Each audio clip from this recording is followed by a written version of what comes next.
अनुराग जी, राधे राधे महाराज जी। महाराज जी ये पूछ रहे हैं, महाराज जी आपका जन्म क्यों हुआ है महाराज? हाँ, सत्य बात है।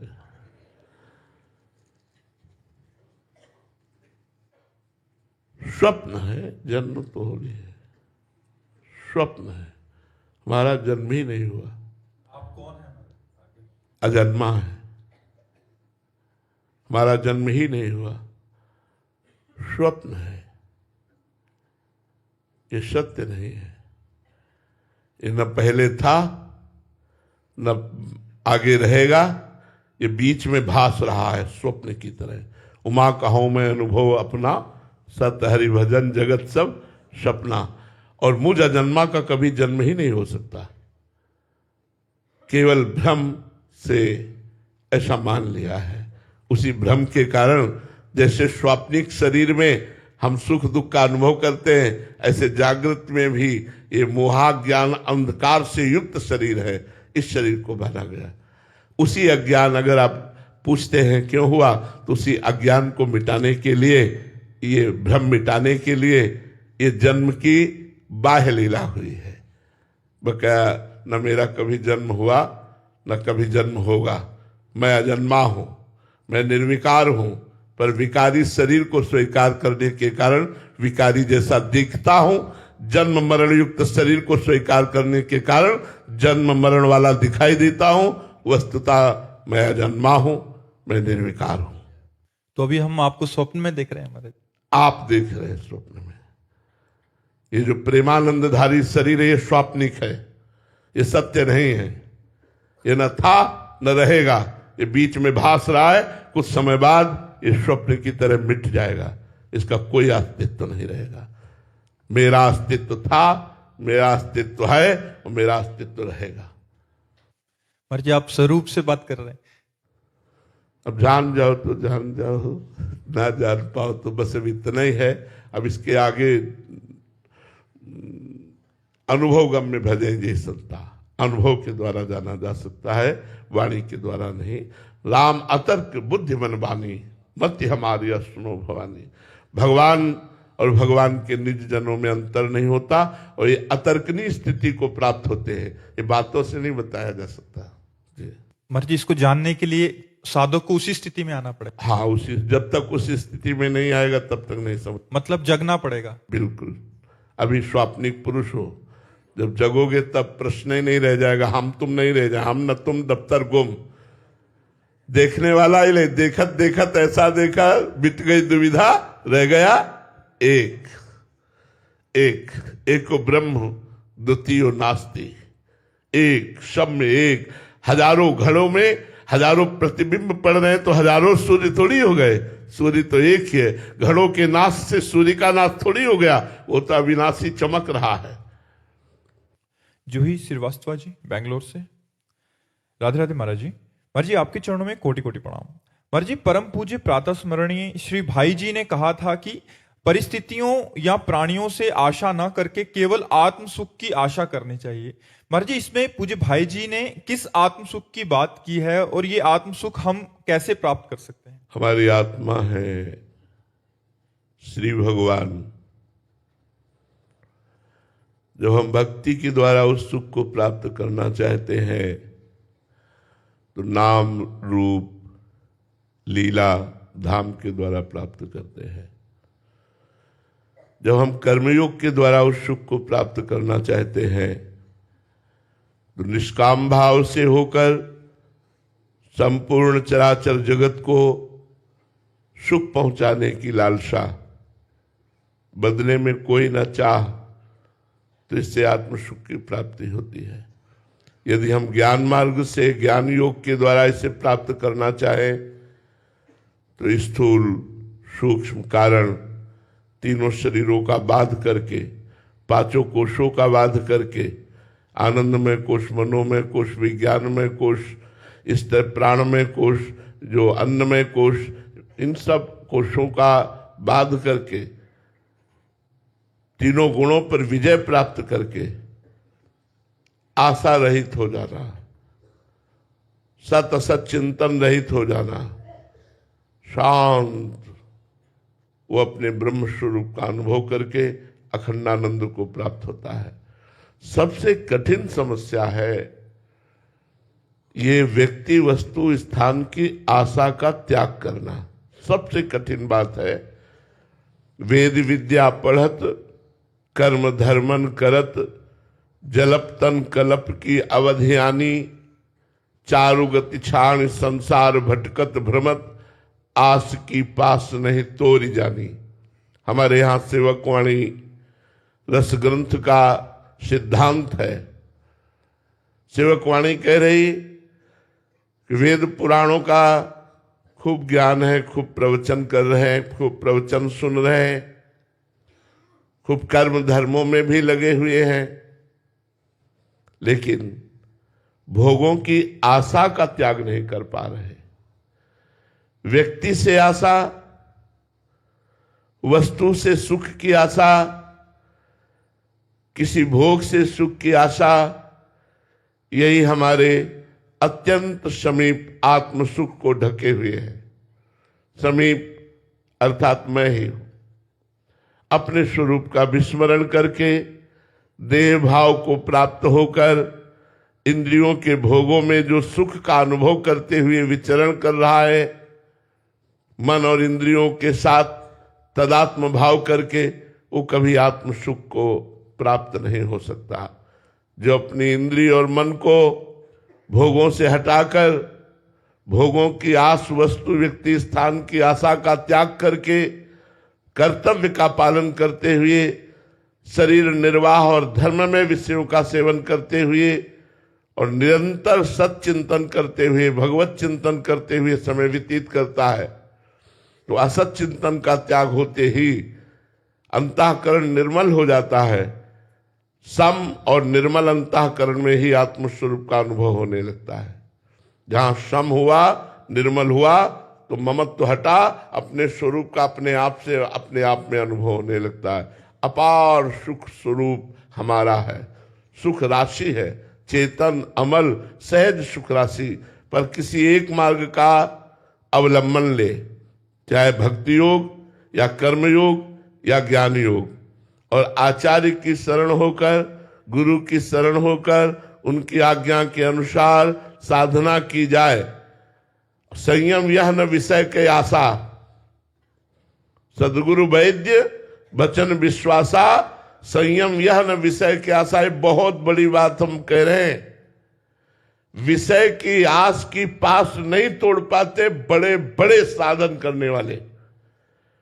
वस्तु से सुख की आशा, शरीर भोग से सुख की आशा, रुपए से सुख की आशा, मान प्रतिष्ठा से सुख की आशा, इसे नहीं तोड़ पाते। और जिसने गुरु कृपा बल से इसे तोड़ दिया वही आत्म सुख को प्राप्त हो जाता है। आशा ही परमम दुखम नैराश्यम परमम सुखम। ये आशा नहीं टूट रही, नहीं टूट रही। आप लोग देख लीजिए, किसी वस्तु से आशा, किसी व्यक्ति से आशा, धन से आशा, पद से आशा, मान प्रतिष्ठा से आशा, ये बनी ही रहती है। इसी के कारण ना तो भक्ति योग का पूर्ण अनुष्ठान हो पा रहा है, न कर्म योग का और न सांख्य योग का कोई अनुभव नहीं हो पा रहा है। बस कोल्हू के बैल की तरह दिनचर्या चल रही, कोई आत्मानंद का अनुभव नहीं हो रहा है। इसलिए हमारी प्रार्थना है, यदि आत्मानंद, भगवदानंद, परमानंद, विज्ञानानंद, प्रेमानंद, ये सब उसी परमात्मा आनंद के नाम है, ये प्राप्त करना चाहते हैं तो पहले भोगों की आशा का त्याग कर दे। व्यक्ति से आशा का जो सुख प्राप्त करने की लालसा है उसका त्याग कर दे। ये आशा ही परमम दुखम नैराश्यम परमम सुखम। ये आशा परम दुख देने वाली है, पर कैसे बताए? ये मन मानता ही नहीं, बड़ा हठीला है और भोगों की आशा कर बैठता है। लाख समझाओ, लाख इसको अनुभव कराओ कि देखो किसी भी भोग में सुख नहीं है। इतिहास साक्षी है, शास्त्र साक्षी है, महत्पुरुष साक्षी है और अपना हृदय भी साक्षी है, लेकिन यह हठीला मन मानता नहीं है। बुद्धि को अपने अधीन करके भोगों की आशा में यह हमारे समय को, हमारे जीवन को नष्ट कर रहा है।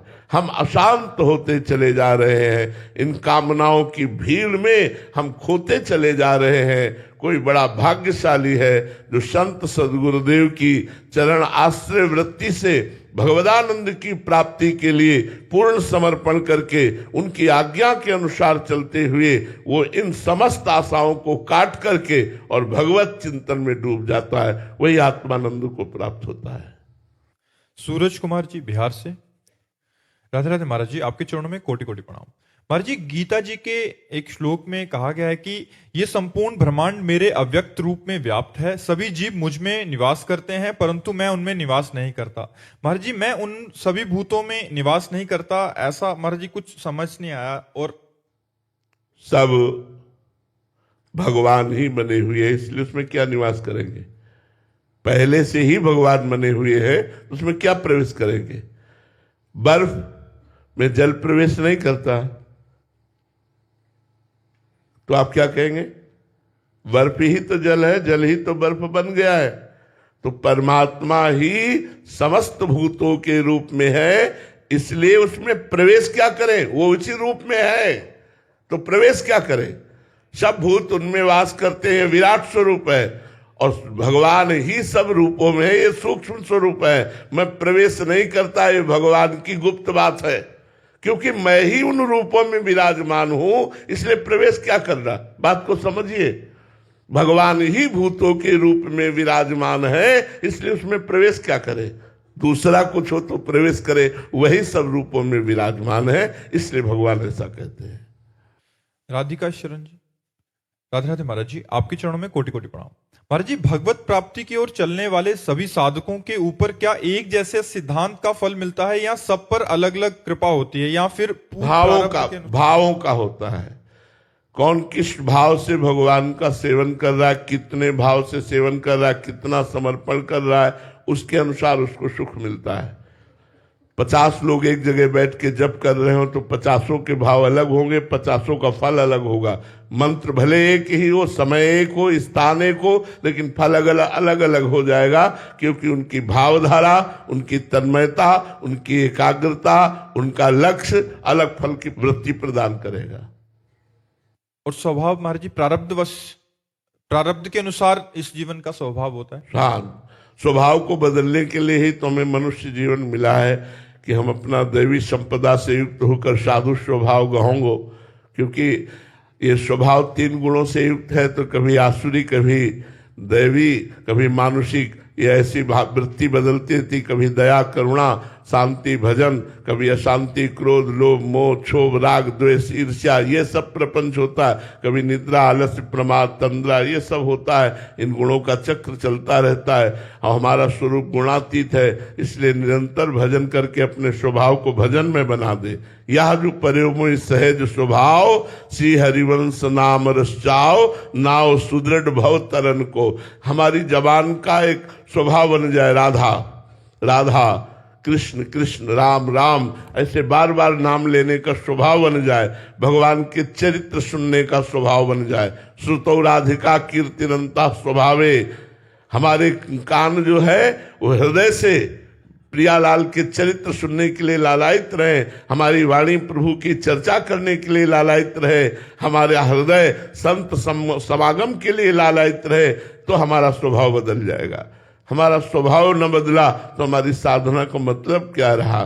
3 गुणों के अनुसार तो सबका स्वभाव बदलता रहता है, लेकिन गुणातीत स्वभाव हो जाना, भगवत स्वरूप स्वभाव हो जाना, यही हमारे मनुष्य जीवन का परम कर्तव्य है। हम भजन के द्वारा, सत्संग के द्वारा, साधु समागम के द्वारा अपने स्वभाव को बदल दें। माता प्रसाद यादव जी। राधे राधे महाराज जी। महाराज जी, क्रोध, ईर्ष्या और अभिमान महाराज जी मेरा पीछा नहीं छोड़ रहा। आपके बताए हुए प्रकाश के माध्यम से चलने का प्रयास भी कर रहा हूं, लेकिन महाराज जी आगे बार बार गिर जाता हूं। हाँ देखो, क्रोध का मूल क्या है? काम है।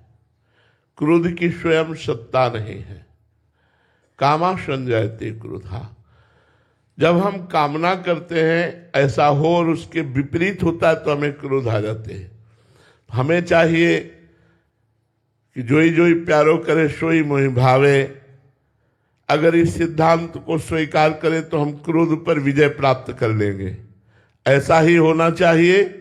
नहीं, मेरे प्रभु जैसा चाहते हैं होई सोई जो राम रचि राखा, को करी तर्क बढ़ावे शाखा। अस कही जपन लगे हरिनामा। यदि हम जहां हमें क्रोध आ रहा है उससे विचार पूर्वक देखें कि मेरे भगवान के द्वारा किया हुआ विधान है और यह विधान मंगलमय भगवान के द्वारा है, इसलिए मेरा परम मंगल होगा, मैं क्रोध क्यों करूं। जरूर विपरीत है, पर क्रोध करना ठीक नहीं, क्योंकि भगवान के द्वारा किया हुआ विधान है। ईर्ष्या मेरे से बढ़ा जा रहा है आगे, मत्सरती, मत्सरता ये बहुत गंदी चीज है, ये अपनी भी हानि करती है और दूसरे की भी हानि करती है, इसलिए नहीं, ईर्ष्या मत करो। जितना तुम्हें भगवान दिया है, तुम्हारे प्रारब्ध के अनुसार दिया है, तुम्हें जो चाहिए वो भगवान से साधना करके मांगो, आराधना करके मांगो, किसी पे ईर्ष्या क्यों करो। सब में भगवत बुद्धि धारण करो और लोभ नाम का बढ़ाओ। आज 10,000 जपा, आज 15,000 जपा, आज 20,000 जपा, तो धन का लोभ नष्ट हो जाएगा और भगवदानंद की प्राप्ति होने लगेगी। इसलिए क्रोध को शांत करने के लिए मंगलमय भगवान का विधान मानो, ईर्ष्या को शांत करने के लिए सब में भगवत भाव करो, लोभ को शांत करने के लिए खूब नाम जप का लोभ बढ़ाओ, बहुत आनंद आ जाएगा। कबीरा सब जग निर्धना, धनवंता नहीं कोई, धनवंता सोई जानिए जाके राम नाम धन हो। भगवान का नाम रूपी धन जिसके पास है वही सबसे बड़ा धनी है। ईर्ष्या हम क्यों करें किसी से, इतनी फुर्सत क्यों आपको है दूसरे के विषय में ईर्ष्या करने की। नाम जप करो, मन को समय ही मत दो, इसको समय दे। बहुत ये धूर्त है, बहुत धूर्त है। अगर खाली समय रहे तो पटक देगा ये काम क्रोध लोभ मोह मद मत्सर, ऐसे दलदल में कि निकलना मुश्किल हो जाता है। बड़ा ये दुष्ट है, बड़ा ये नीच है। ये कभी प्रिया प्रीतम के प्रेम में सम्मिलित होने के लिए, लीला में सम्मिलित होने के लिए राजी नहीं होता, ये भोगों में सम्मिलित होने के लिए राजी होता है। ये बड़ा दुष्ट है, इसको लाख समझाओ, संतवाणी सुनाओ, शास्त्र पढ़ाओ, इसको हृदय से समझाओ कि देखो भाई नहीं सुख है, फिर भी हठीला नीच गति वाला मन भोगों में ही लगाता है। इसलिए अगर कोई भगवान का कृपा पात्र बनकर नाम जप करे तो इस मन पर विजय प्राप्त करे, तभी ये काम क्रोध लोभ मोह मद मत्सर ईर्ष्या द्वेष आदि ये नष्ट हो जाते हैं। प्रीति जी दिल्ली से, महर्षि श्री गुरु ग्रंथ साहिब जी में लिखा है कि न निंदिया न उत्सत जाके, लोभ मोह अपमाना, हरख सोगते रहे न्यारो, ना ही मान अपमाना। महाराज जी क्या इस स्थिति को प्राप्त करना अनिवार्य है मुक्ति के लिए? ये बहुत कठिन प्रतीत होता है। बिल्कुल बिल्कुल, बिना इनके आए बनेगा ही नहीं। किसी की निंदा नहीं करनी, कुत्सित विचार नहीं करने, लोभ नहीं करना, मान अपमान के चक्कर में नहीं पड़ना है।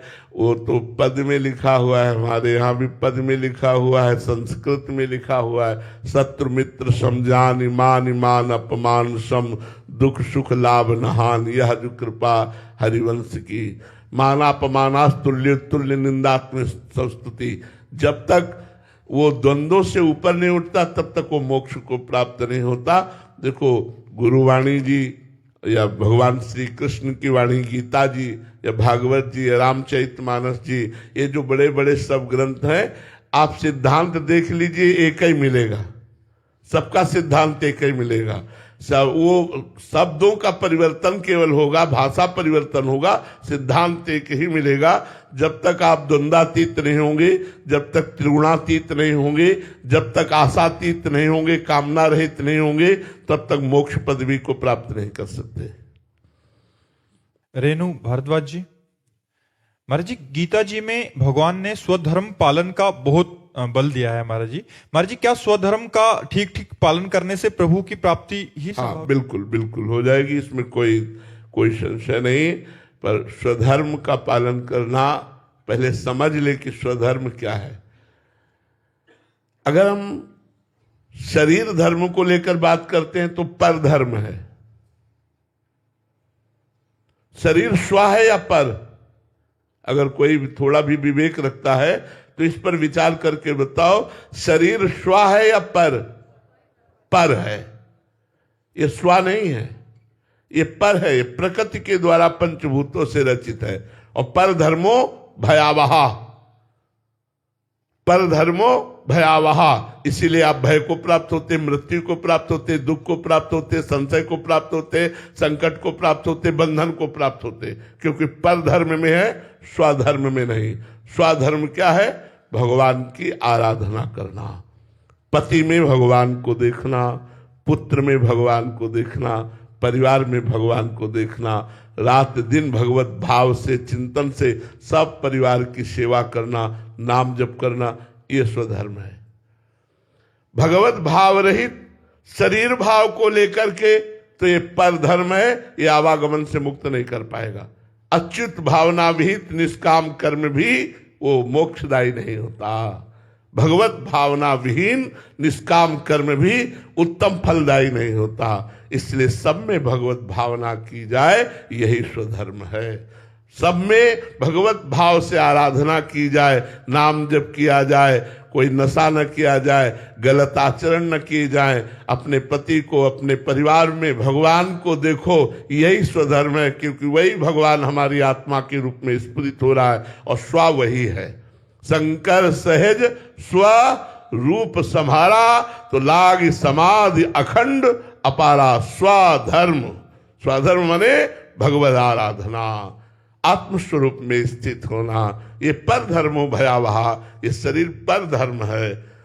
हम भगवान के दिव्य अंश हैं, और जो भगवान का अंश है वो पूर्ण है, क्योंकि पूर्ण का अंश भी पूर्ण नहीं होता है। इसलिए हम परमात्मा स्वरूप हैं, और परमात्मा स्वरूप में स्थित रहना ही स्वधर्म है। शरीर धर्म में स्थित रहना पर धर्म है। ये बात अध्यात्म से मैं कह रहा हूं। नितिन जी होशंगाबाद से, राधे राधे महाराज जी, आपके चरणों में कोटि कोटि प्रणाम। महाराज जी, मेरा प्रश्न है कि काशी में महादेव जी को देखकर और काशी के घाटों को देखकर किसी को वैराग्य चढ़े तो बात समझ में आती है, क्योंकि बाबा जी का स्वरूप ही सन्यासी वाला है। लेकिन महाराज जी, वृंदावन में आकर और प्रिया प्रीतम को देखकर किसी को घोर वैराग्य आ जाए, ये बात महाराज जी समझ के बाहर की है। सही पूछो तो काशीनाथ को भी यहाँ वैराग्य हो जाता है काशीनाथ को भी यहाँ वैराग्य हो जाता है। गोपी बने हुए, गोपीश्वर बने हुए वृंदावन में विराजमान है। जो प्रेम है ये समस्त राग नष्ट कर देता है। देखो, थोड़ी सी मलिन झांकी, निर्मल झांकी नहीं कह रहा हूं, मलिन झांकी, प्रेम ना होकर के वो राग है, पर उसका स्वरूप देखो। संसार में उसे प्रेमी कहते हैं, पर उसे राग कहा जाता है, प्रेम नहीं कहा जाता। उसे कामासक्त चित्त को राग कहा जाता है। एक लड़की, एक लड़का, दोनों थोड़ा सा राग कर लेते हैं। अब उनके मिलन में बाधा पहुंचने लगी, दोनों अपने अपने परिवार को छोड़ देते हैं। अब उनके परिवार भारी विरोध में उतर गए, दोनों अपने प्राण छोड़ देते हैं। सुना है नहीं सुना? एक लौकिक राग में इतनी ताकत है कि दोनों अपने परिवार को छोड़ दिए, दोनों अपने प्राणों का भी त्याग कर दिया। इतना बड़ा वैराग्य, इतना बड़ा राग त्याग कि दोनों ने एक साथ जहर खा लिया। फिर ये तो प्रेम देश है, ये तो प्रिया प्रीतम का प्रेम देश है। यहां वैराग्य हो जाना कोई बड़ी बात है क्या? वृंदावन में वैराग्य होना बड़ी बात नहीं, क्योंकि प्रेम समस्त रागों का नाश कर देता है। प्रेम जिसके हृदय में उत्पन्न होता है, उससे जैसा वैरागी कौन होता है? गोपियों जैसा वैरागी कौन था? तभी तो उद्धव जैसे वैरागी गोपियों की चरण धूलि पर अपने मस्तक को रखा। वंदे नंद ब्रज स्त्रीणाम पाद रेणुम भीक्षसा यासाम हरि कथोद्गीतम पुनाति भुवनत्रयम्। क्यों? क्योंकि गोपी के हृदय में श्री कृष्ण के सिवा कुछ है ही नहीं। श्री कृष्ण प्रेम में मतवाली गोपियां, न पति न पुत्र न परिवार न शरीर, कोई राग नहीं, और सबके बीच में रह रही, सबके बीच में रह रही है।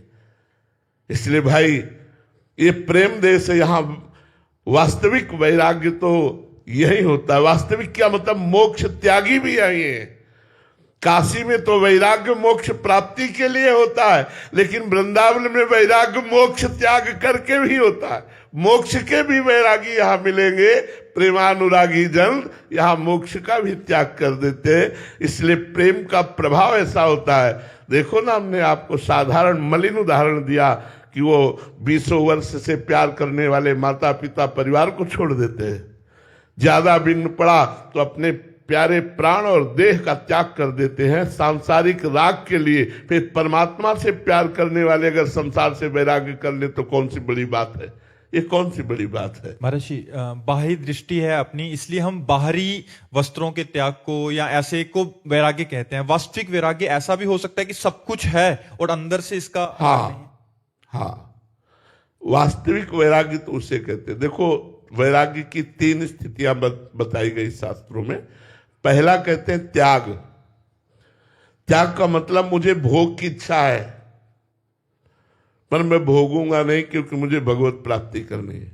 और प्रबल इच्छा भोग की है, पर उन भोगों को नहीं भोगता क्योंकि वो भगवत प्राप्ति करना चाहता है। इसे कहते हैं त्याग। दूसरा है वैराग्य। भोगों की उपस्थिति पर भोगों की इच्छा ना होना,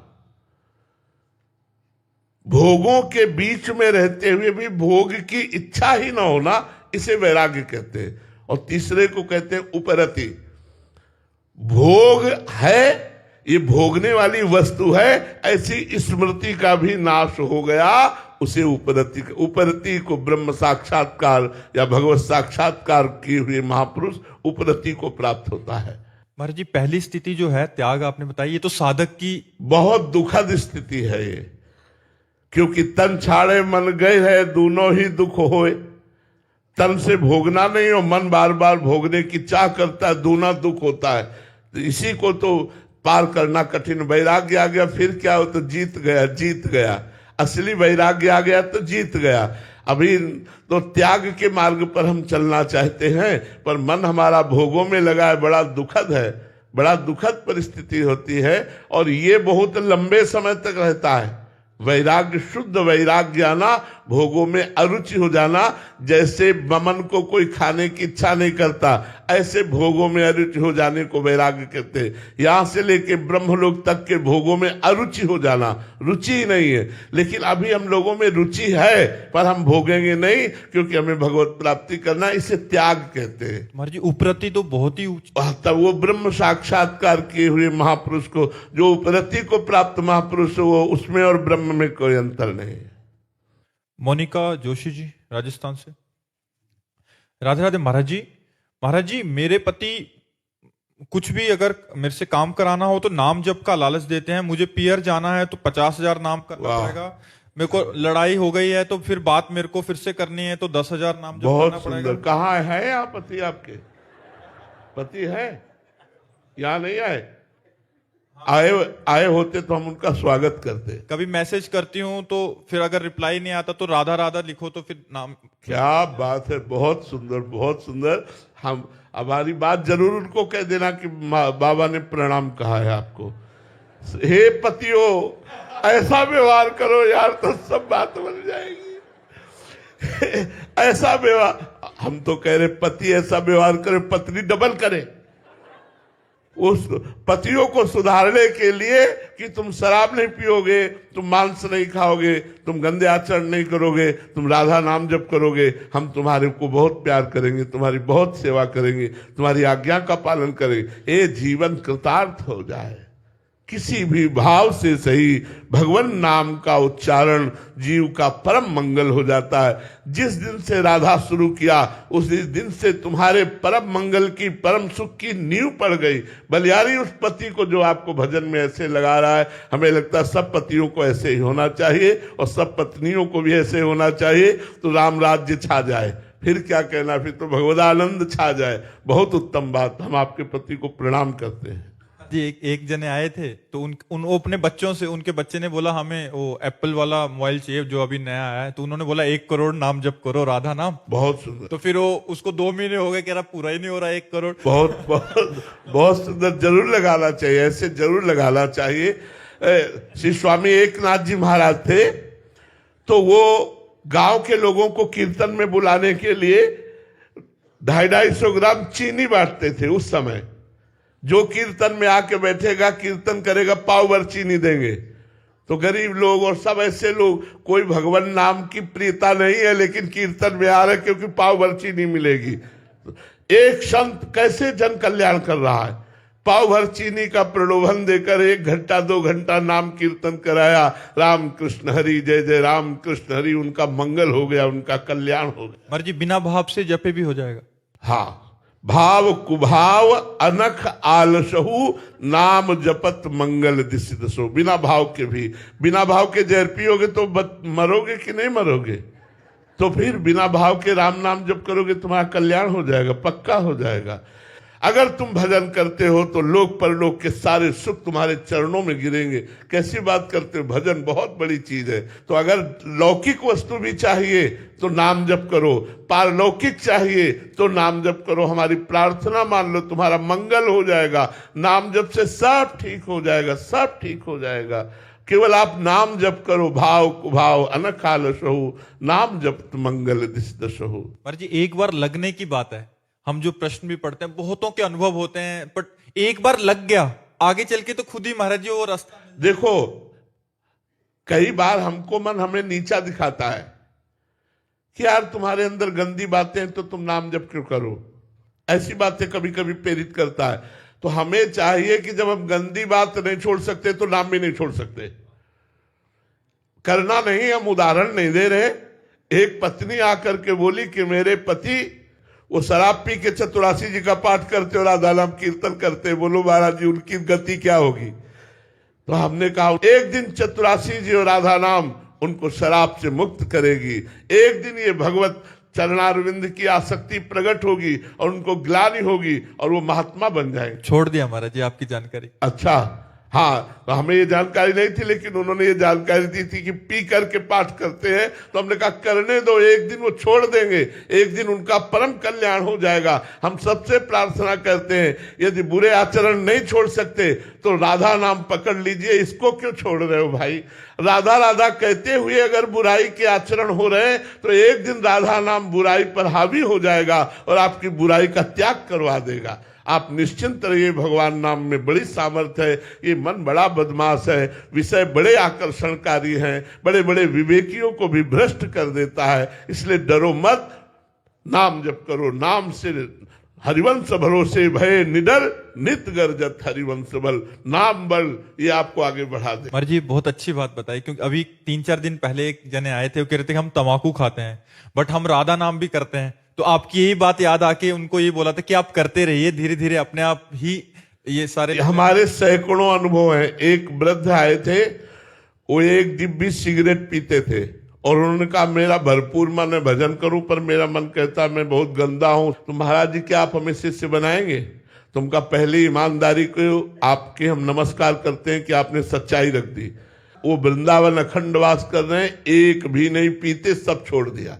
अगर हम पहले ही दिन कह देते कि हम तुम्हें दीक्षा नहीं देंगे क्योंकि तुम सिगरेट पीते हो, पहले सिगरेट छोड़ के आओ, तो कभी ऐसा नहीं होता। हमने उनको अनुमति दी कि आप जो डिब्बियों के डिब्बे पीते हो धीरे धीरे कम करो।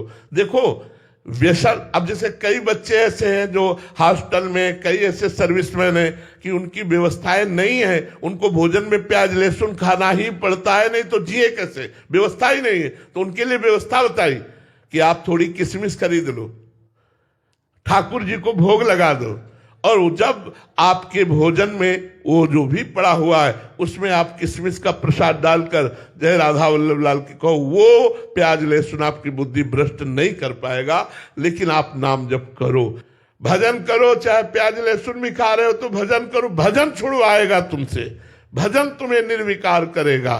वो घोर तमोगुणी है, इसलिए हमारे अध्यात्म मार्ग में उसे बिल्कुल निषेध किया गया है।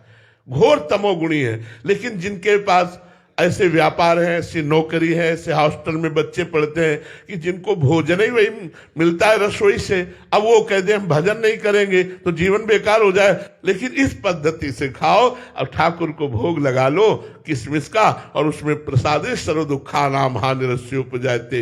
एक बूंद गंगा जल में यदि 1 टैंकर पानी डाल दिया जाए तो उसे पूरे को गंगा जल ही कहा जाएगा, इसलिए प्रसाद स्वरूप हो जाएगा। भजन करो, खूब भजन करो, खास बात भजन करना है। भजन करोगे सब विकार नष्ट हो जाएंगे, मंगल हो जाएगा।